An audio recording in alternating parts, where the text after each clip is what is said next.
Halo teman-teman semuanya, berjumpa kembali dengan aku Kak Mega, tentunya di channel Edukasi Eksis. Bagaimana kabarnya hari ini? Semoga kita semuanya selalu dalam keadaan baik dan juga sehat ya. Nah, dalam kesempatan kali ini kita akan belajar bersama tentang evolusi. Apa itu evolusi? Untuk mengetahuinya, kalian simak video ini sampai akhir. Evolusi berasal dari bahasa Inggris evolution yang berarti perkembangan. Evolusi adalah perkembangan kehidupan di bumi. Proses ini dimulai miliaran tahun yang lalu dan masih berlanjut sampai hari ini. Evolusi menjelaskan bagaimana keragaman kehidupan akan terus berkembang. Dalam ilmu biologi, evolusi adalah perubahan pada makhluk hidup yang terjadi secara perlahan dalam waktu yang sangat panjang. Sekarang perhatikan contoh video evolusi berikut ini. Ketika mendengar kata jerapah, tentu kita akan membayangkan lehernya yang panjang, bukan? Nah, jerapah yang kita jumpai sekarang mempunyai ciri khas berleher panjang. Tapi, tahukah kalian bahwa ada berbagai pendapat mengenai asal mula mengapa jerapah berleher panjang?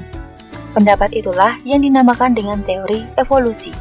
Selain jerapah, ada juga kuda yang telah berevolusi selama sekitar 50 juta tahun. Mereka berasal dari hewan kecil seukuran anjing yang hidup di hutan. Seiring waktu, mereka mengembangkan kaki yang lebih panjang, jari kaki yang lebih sedikit, dan gigi yang lebih baik untuk merumput. Mereka menjadi lebih cepat dan lincah untuk menghindari predator. Manusia telah berperan dalam evolusi kuda melalui pembiakan selektif yang mengarah pada pengembangan berbagai ras kuda untuk balap, transport, dan pekerjaan. Lalu, siapa sajakah yang mencetuskan teori evolusi? Berikut ini beberapa tokoh pencetus teori evolusi. Yang pertama, J.B. Lamarck. Lamarck berpendapat bahwa perubahan yang terjadi pada organ hewan disebabkan karena beradaptasi dengan perubahan di alam. Misalnya, leher jerapah yang semakin memanjang dikarenakan beradaptasi dengan pohon yang semakin tinggi. Yang kedua, Darwin. Teori evolusi Darwin tidak muncul begitu saja, namun berdasarkan hasil perjalanannya dengan kapal Beagle ke Pulau Galapagos. Ketika Darwin menjelajahi Kepulauan Galapagos, ia mengamati bentuk paruh burung finch yang ternyata berbeda-beda. Ternyata perbedaan paruh pada burung finch dipengaruhi oleh ketersediaan makanan yang ada di habitatnya. Burung finch yang tinggal di daerah kering dan memakan kaktus memiliki paruh yang berbeda dengan burung finch yang tinggal di daerah lembab dan memakan dedaunan. Yang ketiga, August Weismann. Weismann berpendapat bahwa sel-sel tubuh tidak dipengaruhi oleh lingkungan dalam penurunannya, melainkan berdasarkan pada prinsip genetika.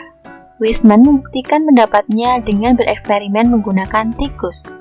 August Weismann memotong ekor tikus dan kemudian mengawinkannya. Walaupun induk tikus tidak memiliki ekor, ternyata semua keturunannya memiliki ekor yang utuh. Weismann mengulang percobaannya dengan terus memotong ekor tikus sampai 5 generasi.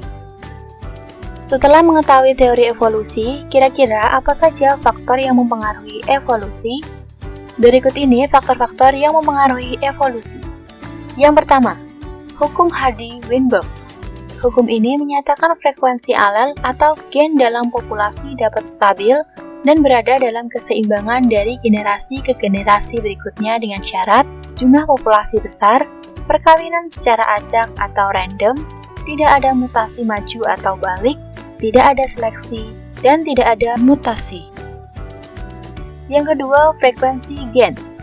Frekuensi gen adalah perbandingan antara suatu gen atau genotype dengan genotype lainnya di dalam suatu populasi. Frekuensi gen dalam suatu populasi sering terjadi perubahan keseimbangan atau tidak stabil. Hal tersebut dipengaruhi oleh faktor-faktor sebagai berikut. Yang pertama, perkawinan tak acak. Yang kedua, individu imigran. Yang ketiga, hanyutan genetika. Yang keempat, seleksi alam. Yang kelima, rekombinasi dan seleksi. Evolusi merupakan salah satu teori dalam ilmu biologi yang menyatakan bahwa berbagai jenis tumbuhan, hewan, makhluk hidup lainnya di bumi ini berasal dari jenis lain yang sudah ada sebelumnya. Teori evolusi biologis mengemukakan bahwa makhluk hidup merupakan hasil perkembangan evolusi dari makhluk-makhluk hidup yang berbentuk lebih sederhana, yang secara perlahan-lahan berkembang menjadi berbagai spesies organisme. Kesimpulannya adalah sudah ada ribuan bukti dan juga pengamatan yang dilakukan dari berbagai macam ilmu pengetahuan yang mana memberikan kesimpulan yang sama, yaitu seluruh makhluk hidup di bumi ini bersaudara. Nah, itu tadi materi tentang evolusi. Semoga materi ini bermanfaat ya. Cukup sekian video pembelajaran kali ini. Jangan lupa like, komen, dan share video ini ke teman-teman kalian semua. Dan tentunya jangan lupa ya subscribe channel Edukasi Eksis ini. Terima kasih, bertemu di lain video.